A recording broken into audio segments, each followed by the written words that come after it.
সংসারে পুরুষের তুলনায় নারীরা 7 গুণেরও বেশি কাজ করে, যার জন্য কোনো পারিশ্রমিক পান না। পরিসংখ্যান ব্যুরো জরিপ প্রকাশ করে বলছে, নারী পরিবারের জন্য গৃহস্থালী ও যত্নমূলক যে কাজ করেন তার আর্থিক মূল্য বছরে 6.25 লাখ কোটি টাকারও বেশি।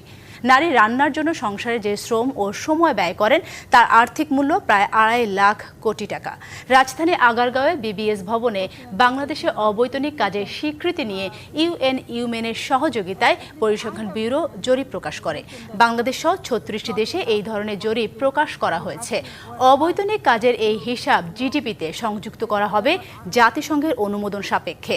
জরিপ প্রকাশ অনুষ্ঠানে মহিলা ও শিশু বিষয়ক উপদেষ্টা বলেন, যে কাজটা ছোট মনে করা হয় সেটা নারীর কাজ ভাবা হয়। সামাজিক মূল্যবোধের কাজগুলো এক ধরনের অলিখিত বিভাজনের মধ্যে আছে। সেই বিভাজনের ভেতরে ডোমেস্টিক ওয়ার্ক কাজটা ফেলে দেওয়া হয়েছে মেয়েদের উপরে এবং বাইরের কাজটা ফেলে রাখা হয়েছে ছেলেদের জন্য।